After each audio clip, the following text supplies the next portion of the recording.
इस बजट को हम कैसे समझें? क्या ये सबके लिए वाला बजट था? क्या वाकई जो मिडिल क्लास को थोड़ी निराशा हुई है वो जायज है इसमें? कोई भी बजट जो होता है ना, सरकार के लक्ष्यों और आम आदमी के उम्मीदों के बीच का सामंजस्य होता है मेरे हिसाब से। क्या मार्केट को कॉन्फिडेंस मिलेगा इस बजट से? आने वाले वक्त में जो अभी लाइफ टाइम हाई है उससे कहीं और बेहतर जाने की संभावना उम्मीद लग रही है? अगर आप थोड़ा दूर का देखेंगे ना तो मार्केट को निश्चित फायदा मिलेगा।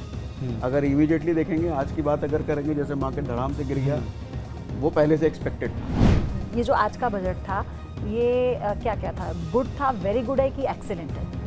नमस्कार, मैं हूं आपके साथ पयोधी शशि और मेरे साथ है मेरे सहयोगी संजय यादव। और आज मोदी 3.0 का आम बजट आ चुका है। वित्त मंत्री निर्मला सीतारमण ने सदन में आज बजट पेश किया और इस बजट की बहुत सारी खास बातें हैं, बहुत बारीक बातें हैं जो सरलता से समझाने के लिए मैं और संजय आपके साथ जुड़ रहे हैं। हमारे साथ एक्सपर्ट भी हैं, सागर सिन्हा और फाइनेंशियल एक्सपर्ट है, और इनसे हम जानेंगे कि आज का जो बजट था उसका लब्बो लुबाव बिना वक्त गवाए मैं आपसे समझना चाहती हूँ, इस बजट को हम कैसे समझें? क्या ये सबके लिए वाला बजट था? क्या वाकई जो मिडिल क्लास को थोड़ी निराशा हुई है वो जायज है इसमें? और युवाओं को जो फोकस किया गया है, क्या उसके आने वाले समय में हम इम्प्लीमेंटेशन के बाद हम उसके जो मेरिट हैं वो देखने वाले हैं? देखिए, कोई भी बजट जो होता है ना, सरकार के लक्ष्यों और आम आदमी के उम्मीदों के बीच का सामंजस्य होता है मेरे हिसाब से। क्योंकि सरकार जब बजट बना रही होती है तो उसको बहुत सारी चीज़ें देखनी है। उसको बिजनेस वाला भी देखना है, सैलरीड पर्सन भी देखना है, वुमेन भी देखना है, सब देखना है। बट एक आम आदमी, जैसे हम एक आम आदमी हैं, तो हम हमेशा ही पहले खुद का सोचेंगे कि मेरे लिए क्या है। और आम आदमी के लिए, जैसे प्री बजट में भी बातें हो रही थी, एक ही सबसे बड़ा मुद्दा था कि टैक्स में क्या, टैक्स में अगर रिबेट मिल रहा है तो मेरे लिए अच्छा, बाकी सब कुछ बुरा। बिल्कुल, एक यही घूम फिर कर सिरे सब कुछ चल रहा था। लेकिन ऐसा तो नहीं है। देखिए, होता क्या है कि एक बजट में अगर मैं मानता हूं 50% चीजें भी लोगों के फेवर में हैं तो बजट अच्छा नहीं, बहुत अच्छा है। क्योंकि बाकी 50% चीजों का इम्पैक्ट तुरंत नहीं पता चलता। क्योंकि कोई भी बजट एक साल के लिए नहीं आता। बजट आता हर साल जरूर है, लेकिन इम्पैक्ट उसका 3 साल, 4 साल, 5 साल बाद दिखने लग जाता है। बिल्कुल। जैसे एग्जाम्पल के तौर पर मैं बात करूं, जब कभी ईवीज की बात हो रही थी और सोलर्स की बात हो रही थी, लोगों को लगा होगा ये क्या है, इसका हमारा कोई यूज ही नहीं है। लेकिन आज देखिए, इतने सालों बाद उसका यूज समझ में आता है। आज इलेक्ट्रिक व्हीकल्स का यूज समझ में आ रहा है। सेम वे जीएसटी जब आया था तो लोगों ने विरोध भी किया था। आज देखिए, जीएसटी की वजह से सरकार के पास कितना कलेक्शन गया है, और जब सरकार के पास कलेक्शन बढ़ता है तो सरकार उसको इंफ्रा में खर्च करेगी, लोगों के डेवलपमेंट में खर्च करेगी, जिससे अल्टीमेटली फायदा लोगों का ही पहुंचता है। लेकिन वो फायदा लोगों तक पहुंचने में सालों लग गए। बिल्कुल। लेकिन आदमी को तो तुरंत चाहिए। तो इस बजट के बारे में अगर कहें तो ये बजट कुछ जगह पर आपको निराश करेगा, लेकिन मैक्सिमम जगहों पर अच्छा है। अच्छा, कुछ चीज़ों को लेकर सबसे बड़ा सेक्टर ये था एमएसएमई सेक्टर, जिसको सरकार ने बूस्टअप करने की कोशिश की, मुद्रा लोन बढ़ा दिया 20%। एक एक्सपर्ट हमारे साथ कुछ देर पहले थे, वो कह रहे थे कि लेकिन सबसे बड़ी चुनौती ये है कि इसमें जो डिफिकल्टीज हैं, सबको लोन मिलते नहीं, और मिलते भी हैं तो 90% जो रिसर्च पिछली बार थे कि वो स्टार्टअप फेल हो गए। तो ये हम देश के लिए, मिडिल वर्क के लिए या फिर एमएसएमई सेक्टर के लिए बेहतर माने, या कैसे इसको देखें? देखिए, सरकार का काम है पॉलिसी बनाना। अब लोग पॉलिसी के लायक हैं या नहीं हैं, लोग पॉलिसी के लिए क्वालिफाई कर पा रहे नहीं कर पा रहे, ये तो लोगों पर है ना। तो सरकार ने तो पॉलिसी सरकार एक तरफ स्किल्ड भी कर रही है। हाँ, एक तरफ स्किल भी कर रही है। और अगर आप एक चीज देखें, ओवरऑल स्टार्टअप, ओवरऑल कॉर्पोरेट जगत, एम्प्लॉयर और एम्प्लॉय दोनों के पर्सपेक्टिव से हर जगह कुछ ना कुछ डाला गया है। एक चीज बताता हूं, एक एंजल टैक्स करके होता था। मैं अगर एंजल इन्वेस्टर हूं, किसी स्टार्टअप में पैसा डाल रहा हूं, तो मेरे को 30% देना होता था गेन पर। वो बिल्कुल हटा दिया है। इसका मतलब क्या है? ज्यादा से ज्यादा स्टार्टअप को फंडिंग में मिले, ये एनकरेज कर रही है सरकार। 30% टैक्स था, उसको बिल्कुल जीरो करना, ये बहुत बड़ा स्टेप नहीं है क्या? बिल्कुल। और आप एम्प्लॉइज के लिए देखिए, इंसेंटिव वाली जो बातें आई है, फिर कॉर्पोरेट्स के लिए देखिए, उनकी तरफ से जो और भी कई सारी चीजें आई हैं। तो मतलब हर तरीके से कॉर्पोरेट और स्टार्टअप को तो मुझे लग रहा है उनके लिए बहुत बूस्ट करने वाले स्टेप्स लिए गए हैं। नहीं, लेकिन अगर ये स्टेप्स हैं तो पिछले बजट में भी हमने देखा था, ये पॉइंट डाला गया था यंगस्टर्स के लिए जब हम स्टार्टअप की बात करते हैं। लेकिन उसके बाद जैसा भी सहयोगी मेरे कह रहे थे कि उसमें लोगों के पास उनका स्टार्टअप नहीं चल पाया, एक बहुत बड़ा फेलियर भी रहा। इसके पीछे सरकार ने बीच में दलील दी थी कोविड। उन्होंने अपनी तरफ से कहा था, जब हम पिछले 5 साल की मैं बात करूं, उन्होंने कोविड में कहा कि स्टार्टअप भी नहीं, कई बड़ी बड़ी कंपनियां हैं जिनको लॉस हुआ है, लेकिन जब हम स्किल डेवलपमेंट की बात करते हैं, स्किल्ड होने के बावजूद भी इन्होंने इस वाले बजट में मेंशन कर दिया इंटर्नशिप प्रोवाइड हम करवाएंगे, but at the same time after internship what, आप पेड इंटर्नशिप तो करवा रहे हैं बट उसके बाद क्या? देखिए, मैं कॉर्पोरेट में जॉब कर चुका हूँ, तो मैंने ना एक सबसे बड़ी समस्या ये फेस करी थी कि फ्रेशर्स को कोई जॉब नहीं देता। सबसे बड़ी डिफिकल्ट होती है, 6 महीने का एक्सपीरियंस लाओ, साल भर का एक्सपीरियंस लाओ। एक बहुत बड़ा हर्डल होता है कि बेसिक एक्सपीरियंस काम करना आता भी है कि नहीं आता है, क्योंकि डिग्री की वैल्यू नहीं है कॉर्पोरेट में। कॉर्पोरेट में चलता है तजुर्बा कितना है, काम कितना आता है। तो 1 साल अगर काम करने का मौका सरकार की तरफ से दिया जा रहा है तो मुझे लग रहा है ये बड़ा इनिशिएटिव है, बहुत बड़ा हर्डल दूर हो जाएगा इससे। नहीं, लेकिन फिर उसमें इशू रहता है ना, आप जैसे हर बार ऐसा नहीं होता कि कैंपस सिलेक्शन होता है बच्चों का, हर जगह तो ऐसा नहीं होता, तो आप वो किस दायरे में इंटर्नशिप प्रोवाइड करवाएंगे, पहली बात तो ये आपको ये स्पष्ट करना होगा। हाँ। दूसरी बात ये है कि जब इंटर्नशिप आप प्रोवाइड करवा रहे हैं, कंपनी को वो पैसा सरकार दे रही है कि आप पेड इंटर्न रखो ताकि उनका हौसला बढ़े, लेकिन उसके बाद तो कंपनी के लिए क्या आपको लगता है कि वो आसान होगा उस वक्त उनमें से भी चूज करना और फिर उन्हें एक रिस्पेक्टिव अमाउंट ऑफ सैलरी देना? कंपनीज आज भी उतना, क्योंकि अगर हम कंपनीज की जब हम बात करते हैं कंपनीज के पॉइंट ऑफ व्यू से, तो उन्हें तो बहुत फायदा नहीं हो रहा है बजट में। देखिए, कंपनी ये भी देखेगी कि मैं जिसको हायर कर रहा हूँ, सरकार जिसको एनकरेज कर रही है हायर करने, उसमें स्किल है भी कि नहीं है। एटलीस्ट बेसिक स्किल तो होनी चाहिए। और वैसे भी जब हम इंटर्नशिप की बात भी कर रहे हैं ना, ऐसा नहीं है कि किसी को भी जॉब मिल जाएगा। एक बहुत बड़ा वर्ग समाज में हमेशा से है और हमेशा ही रहेगा जो अनएम्प्लॉयड रहेंगे, कितना भी आप इंटर्नशिप का कुछ भी ले आओ, क्योंकि उनमें स्किल नहीं है। तो स्किल ना होने की वजह से कंपनी भी नहीं लेगी और सरकार भी ऐसे लोगों को प्रमोट नहीं करेगी कि इनको जॉब दो।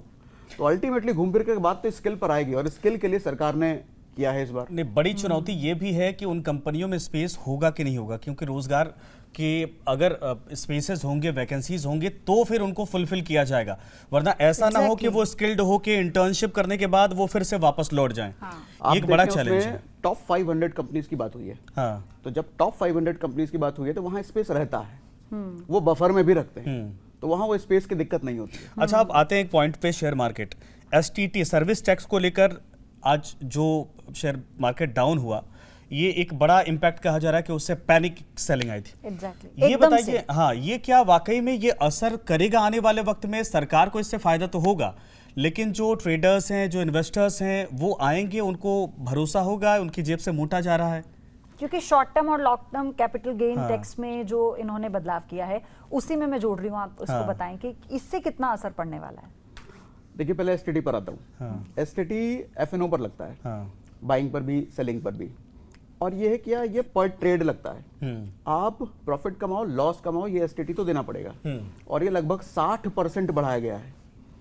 इसकी वजह से ज़्यादा इम्पैक्ट लोगों की तरफ इसलिए नहीं आएगा क्योंकि ये टैक्स दिखता नहीं है। जब वो ट्रेड कर रहा होता है तो उसको ब्रोकरेज दिखता है, STT नहीं दिखती, वो पूरा पैकेज में STT कहीं छिपा हुआ लगता है।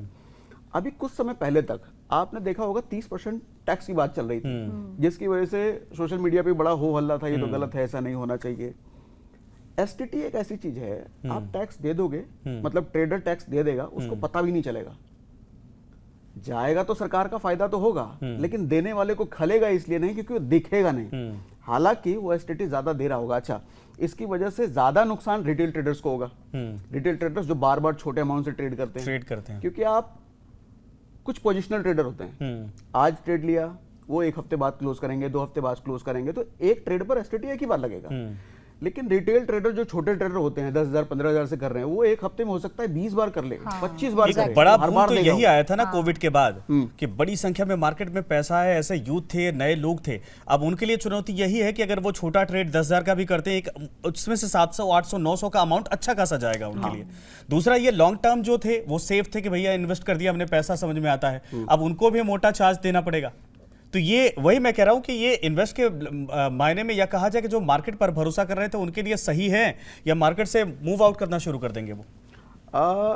इसका थोड़ा सा बड़ा पर्सपेक्टिव पर बात करता हूं मैं। आप अगर इमीडिएट देखेंगे तो लगेगा नहीं, गलत है, 12.5% कर दिया 10% का, उधर शॉर्ट टर्म पर 15 से 20 कर दिया, गलत है।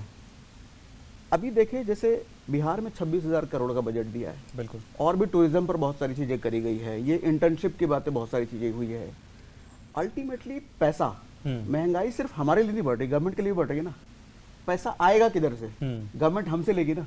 तो हमसे लेकर के वो कहीं ना कहीं इन चीजों में खर्च करती है। देखो, मैं गवर्नमेंट के फेवर में नहीं हूं और मैं गवर्नमेंट के अपोजिशन में भी नहीं हूं। मैं एक नेचुरल न्यूट्रल होकर के बात कर रहा हूं, समझने वाली चीज।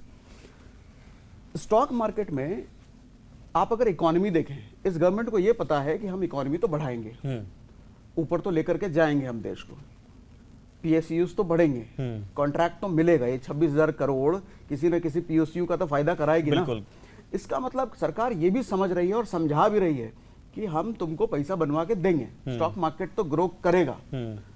अब उसमें से 10 का 12 दे दो, 15 का 20 दे दो, नहीं, प्रॉफिट की अपॉर्चुनिटी भी तो गवर्नमेंट ही क्रिएट कर रही है।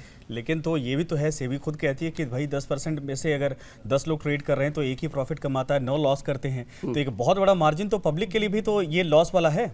नहीं, ये आप ऑप्शन ट्रेडिंग की बात कर रहे हैं, एफएनओ में बात कर रहे हैं, तो एसटीटी वही लग रहा है। और लॉन्ग टर्म के लिए भी बहुत सारे जिसके पास मोटा पैसा पड़ा है वही इन्वेस्ट करता है। ये एसटीटी वाले में मैं थोड़ा आपके साथ हूँ। ये थोड़ा जाती हो गया। लॉन्ग टर्म वाले के मैं ज्यादा खिलाफ नहीं हूं मैं, लेकिन एसटीटी वाले में तो मैं भी हूं, क्योंकि ये छोटा मोटा नहीं बढ़ा है, ये 60% लगभग बढ़ गया है, ऑलमोस्ट डबल के हिसाब से। बिल्कुल सही कहा आपने। और इसके साथ ही जब हम बात कर रहे थे कि किस तरह से अब लोगों को जो उनकी बेसिक नेसेसिटीज हैं उसमें कोई फायदा मिलेगा, लेकिन उसमें बहुत ज्यादा बदलाव रहा नहीं है जो देखने को मिल रहा है। आप ठीक है, आप जैसे आपने शुरू में बोला कि इलेक्ट्रिक व्हीकल या फिर जब हम सोलर पैनल की बात करते हैं उसे लेकर, लेकिन जो आम आदमी है ना वो वैसे भी बजट से दिल चुराता है ना, उसको नहीं पता कि फिस्कल डेफिसिट क्या है और मैं इसको कैसे समझूंगा। उसके लिए ये भाई आप ये बता दीजिए मोटा मोटा मेरे लिए फायदे की चीजें क्या है, खासतौर से मिडिल क्लास के लिए। देखिए, मिडिल क्लास का मतलब हम सैलरीड मान लेते हैं, हालांकि नॉन सैलरीड भी एक बड़ा तबका है, लेकिन मिडिल क्लास सबसे पहले यही देखता है कि मेरा पैसा बच कहाँ रहा है। इमीडिएट इफेक्ट, बजट आया और कल से मेरा पैसा बचने लग जाना चाहिए, ये आम आदमी की उम्मीद है। लेकिन ऐसा होता नहीं है। सरकार बड़े स्केल पर काम कर रही है। सोच के देखिए, कल पेट्रोल 50 रुपए हुआ करता था और मुझे मेरी गाड़ी अगर 10 का माइलेज देती थी तो जितना खर्चा होता था मेरा उस समय 10 किलोमीटर कवर करने में, आज पेट्रोल 100 रुपए का हो गया है, लेकिन सड़कें अच्छी हो गई हैं, तो मेरा खर्चा तो आज उतना ही हुआ है, समय उल्टा मेरा बचत हो रहा है। तो मैं इसको क्या बोलूं, सरकार ने पेट्रोल महंगा करके गलत किया, बदले में रोड बना करके अच्छा कर दिया।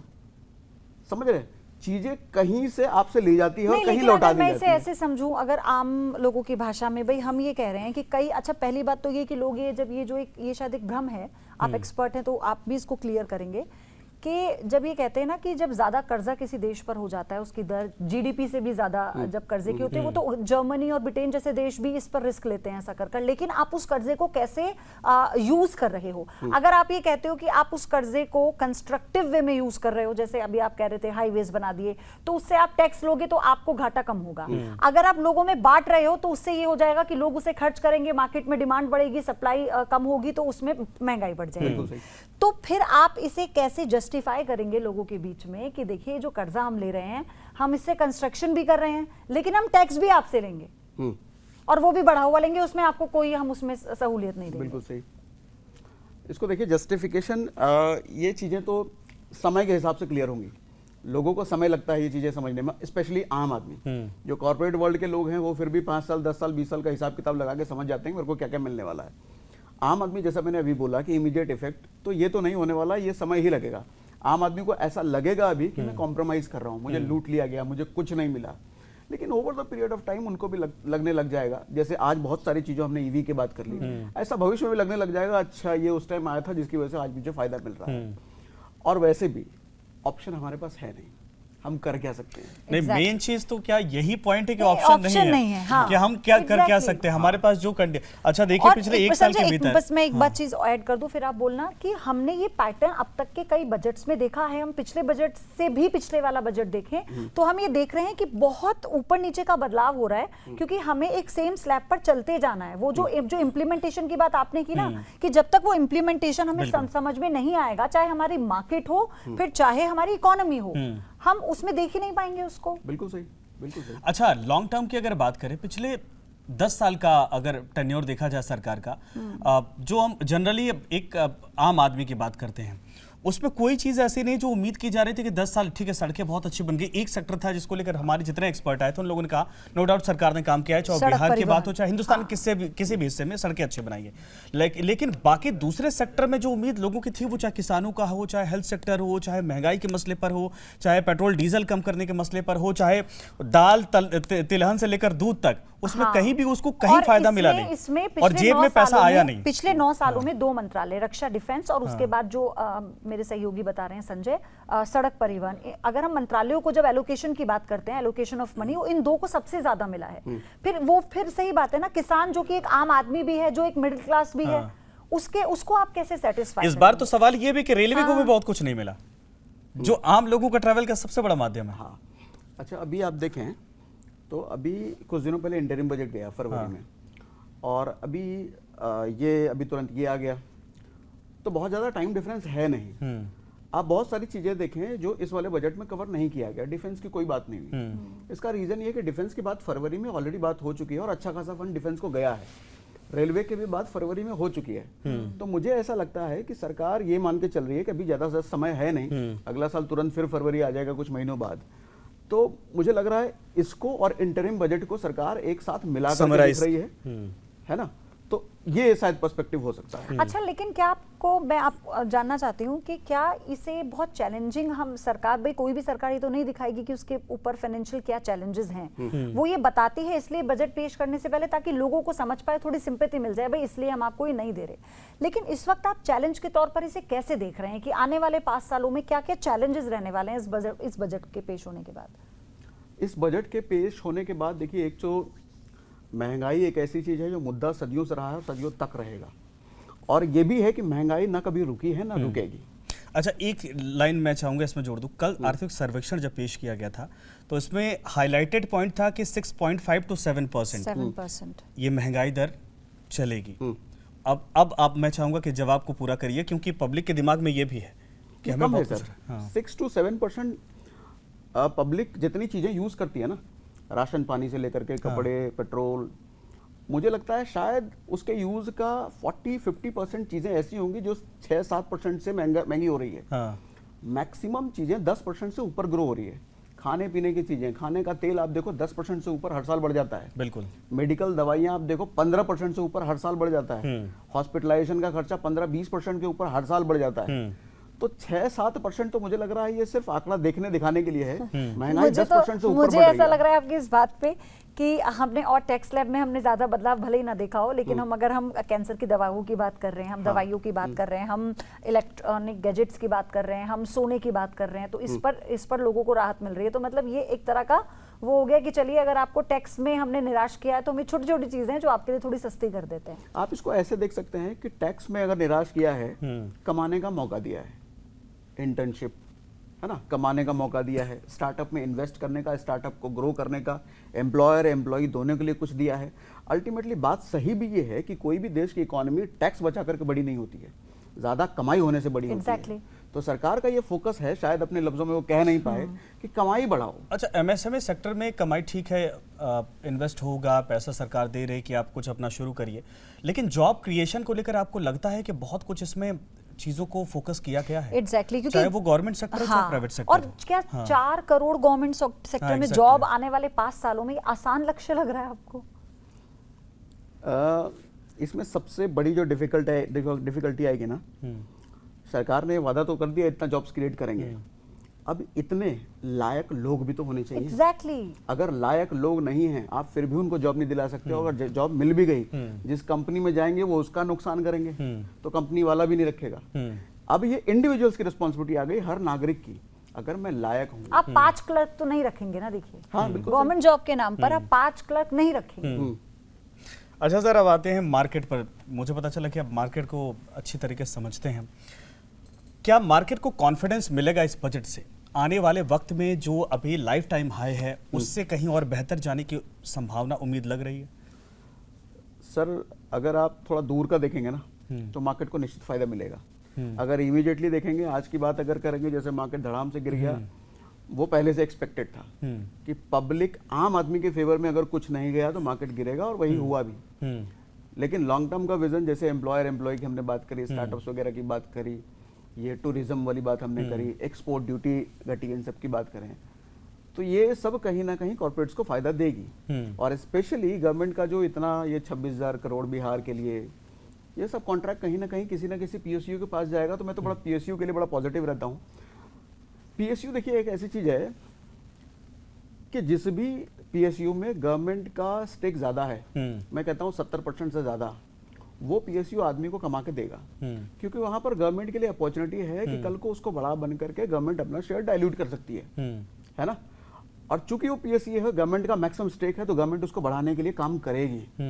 और एक गवर्नमेंट का हमने पिछला भी देखा बहुत सारे है कि इकोनॉमी फेवरेबल, बहुत सारे एक्सपर्ट कहते हैं पीएसयू सेक्टर को लेकर कि वो जिस तरीके से बूम पिछले 1 साल के भीतर है, वो दरअसल उतना बेस है नहीं। दूसरा मेरा ये भी सवाल है कि मार्केट में जिस तरीके से पैसा आया और जो मार्केट का नंबर इस वक्त दिखाई दे रहा है, उसमें अच्छे एक्सपर्ट इवन भारत के और भारत के बाहर वाले वो कहते हैं ये मैच नहीं होता है। तो मौजूदा जो स्थिति मार्केट की है वो क्या सरकार की तरफ से इन्फ्लुएंस की जाती है, उसका असर दिखाई दे रहा है, जो स्टेटमेंट होते हैं उसका असर दिखाई दे रहा है, वाकई में आधार है ये? देखिए सब कुछ हरा हरा दिखाई दे रहा है सब। बहुत टेक्निकली अगर आप देखेंगे शेयर मार्केट की भाषा में, तो आपको लगेगा पीएसयू अभी भी बहुत ऊपर है, बहुत ऊपर है, बहुत ऊपर है। लेकिन साथ में एक चीज ये भी समझिए, बहुत ऊपर जाने के बावजूद भी पीएसयू का काम तो मिल ही रहा है ना। आप कॉन्ट्रैक्ट तो पीएसयू को दे ही रहे हैं, तो मतलब बहुत ऊपर जाने के बाद अभी और स्कोप है। देखिए शेयर मार्केट में कभी हम ये नहीं कह सकते कि ये लिमिट है, ये लास्ट हो गया। सर ये बड़ा रिस्की स्टेटमेंट है, क्योंकि मुझे याद है कि इलेक्शन डे के रिजल्ट डे के 2-3 दिन पहले 2-3 बड़े नेताओं का रिएक्शन था, उसके बाद मार्केट का जो वॉलेटिलिटी मूवमेंट था वो बड़ा खतरनाक था। तो पीएसयू पर लोग भरोसा करें या ना करें, 30 रुपए के शेयर 700, 800, 500, 400 तक गए, जो कभी किसी ने उम्मीद भी नहीं की थी, और वो इस वक्त लोगों को वही दिख रहा है कि ये क्या हो रहा है। मेरा बिलीफ है अभी और ऊपर जाएगा, क्योंकि ये सरकार बड़ी इकोनॉमी फ्रेंडली है और सरकार का जहां जहां मैक्सिमम स्टेक है। देखिए अगर आप इस गवर्नमेंट को देखोगे ना, ये गवर्नमेंट कॉर्पोरेट कल्चर पर काम कर रही है। और कॉर्पोरेट कल्चर को एक चीज समझ में आती है, प्रॉफिट, धंधा कहां से निकलेगा। और ये गवर्नमेंट धंधा निकालना जानती है, और जब भी धंधा निकलेगा देश के लेवल पे, उसके इन्वेस्टर्स को फायदा पहुंचेगा। इसका असर मार्केट पर पड़ेगा। पड़ेगा। बिल्कुल, ये एक रिएक्शन हो सकता है ज़रूर। अब दूसरा पॉइंट ऑफ व्यू ये है कि अगर एग्रीकल्चर सेक्टर को देखा जाए, सरकार ने उसको टच किया, बहुत अच्छे लेवल पर नहीं था, उसका असर क्या आने वाले वक्त में कमोडिटीज पर भी पड़ने वाला है? और हालांकि क्योंकि एक मार्केट पर आज पड़ा है इसका, मतलब एग्रीकल्चर को जब आप टच करते हो तो मार्केट पर असर पड़ता है, अनलेस और अनटिल आप कुछ और नहीं। कमोडिटीज का मतलब ये होता है कि वहां भी बहुत बड़ी संख्या में ट्रेड होता है। जब किसानों में कॉन्फिडेंस नहीं आएगा, किसान को लग रहा है कि हमारे पास तो एमएसपी का कोई दायरा, कोई रेट ही फिक्स नहीं है, हमारे पास सिक्योरिटी नहीं है, तो वो हिंदुस्तान की इकोनॉमी में, अर्थव्यवस्था में या हमारे मार्केट में कितना असर डालेगा?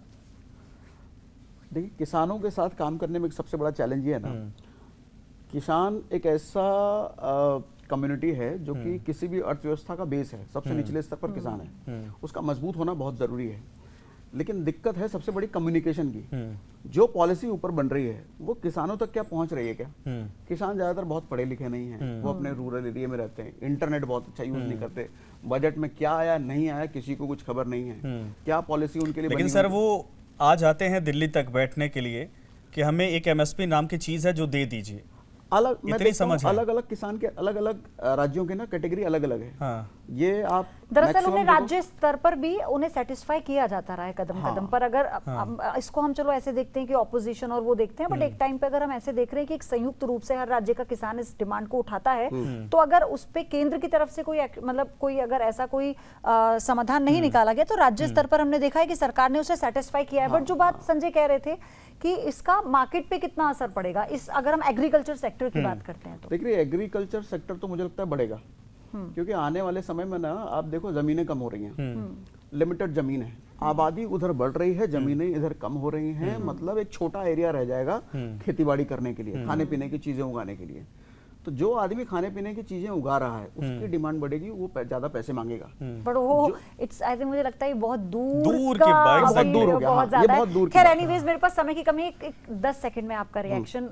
ये जो आज का बजट था ये क्या क्या था? गुड था, वेरी गुड है कि एक्सीलेंट है?